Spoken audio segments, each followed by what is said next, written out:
இந்தியாவில் புகழ்பெற்ற பாடகி, சர்வதேச அளவில் கின்னஸ் சாதனை படைத்த ஆஷா போஸ்லேவின் மரணம் மொத்த இந்திய திரையுலகையும் சோகத்தில் ஆழ்த்தியுள்ளது. பலரும் அவருடனான நினைவுகளை பகிர்ந்து வருகிறார்கள். வயது மூப்பு மற்றும் உடல்நலக் குறைவால் 92வது வயதில் காலமானார் ஆஷா போஸ்லே. ஆஷா போஸ்லே மறைவுக்கு பின்னர் பலரும் ஆஷா போஸ்லே மிகவும் பணக்கார பாடகி, அவருக்கு வெளிநாடுகளில் எல்லாம் சொத்துக்கள் இருக்கிறது, உலக அளவில் கின்னஸ் சாதனை படைத்த பாடகி என்று அவரது புகழ் குறித்து பேசி வருகிறார்கள். ஆனால் ஆஷா போஸ்லேவின் வாழ்க்கை அவ்வளவு எளிதான வாழ்க்கை இல்லை. மிகவும் சவால் நிறைந்த, பெருமளவில் மனதைரியம் தேவைப்படும் வாழ்க்கையைத்தான் அவர் வாழ்ந்துள்ளார். ஆஷா போஸ்லே தனது அப்பாவை அவரது 9வது வயதில் இழந்தார்.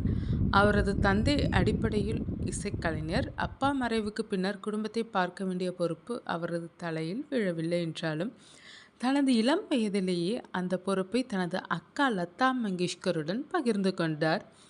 ஆரம்பத்தில் சினிமாக்களில் பாடல்கள் பாடும்போது ஆஷா போஸ்லேவுக்கு முன்னணி நடிகைகளின் டூயட்டுகளுக்கான பாடல்கள் கிடைக்கவில்லை.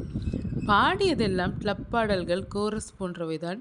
அதற்கு சம்பளமும் குறைவு என்பதால் பெரிய வருமானத்தை ஈட்ட முடியவில்லை என்றாலும், இளம் வயதில் தனக்கு பெரிய வாய்ப்புகள் எதுவும் கிடைக்கவில்லை என்ற எண்ணம் எல்லாம் இல்லாமல், கிடைத்த வாய்ப்புகளை சரியாக பயன்படுத்த வேண்டும் என்ற எண்ணத்தில் பயன்படுத்தியதன் விளைவு மெல்ல மெல்ல நல்ல வாய்ப்புகளை பெற்றார். வளர்ந்து வரும் காலத்தில் தனது 16வது வயதில் குடும்பத்தினரின் பேச்சையும் மீறி 31 வயதான கண்பத்ராவ் போஸ்லேவை மணந்தார்.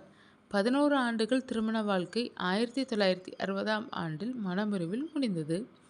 அதன் பின்னர் 1980இல் புகழ்பெற்ற இசையமைப்பாளர் ஆர்.டி. பர்மனை இரண்டாவதாக மணந்தார். இவர்கள் திருமண வாழ்க்கையில் வெற்றி பெற்றது மட்டும் இல்லாமல் இசை உலகிலும் பெரும் வெற்றிகளை குவித்தனர்.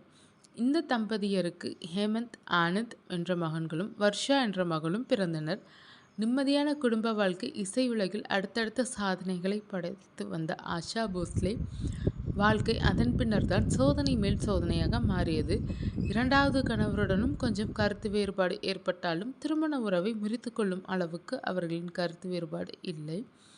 1994இல் ஆர்.டி. பர்மன் மறைந்தபோது ஆஷா நிலை குலைந்து போனார்.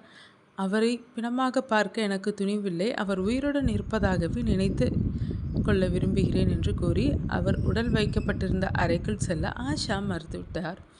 அதன் பின்னர் மகள் வர்ஷா போஸ்லே மன அழுத்தத்தால் 2012ஆம் ஆண்டு அவரது இல்லத்திலேயே தற்கொலை செய்து கொண்டார். இது மொத்தமாகவே ஆஷா போஸ்லேவை உடைத்துவிட்டது. மகள் இறந்த 3 ஆண்டுகளுக்குள் மகன் ஹேம்நாத் புற்றுநோய் சிகிச்சையில் இருந்தவர் மரணம் அடைந்தார். அன்றைய தினம் ஆஷா போஸ்லேவின் அக்காவான லதா மங்கேஷ்கரின் பிறந்தநாள். இப்படி தனது குழந்தை பருவத்தில் இருந்து போராட்டமே வாழ்க்கையென வாழ்ந்தவர்தான் ஆஷா போஸ்லே. தனது சொந்த வாழ்க்கையில் பல மகிழ்ச்சியான நினைவுகள் இருந்தாலும், போராட்ட குணம் வாழ்க்கையில் முன்னேற ரொம்பவும் முக்கியம் என்பதை 92 ஆண்டுகால வாழ்க்கை உணர்த்தியுள்ளது.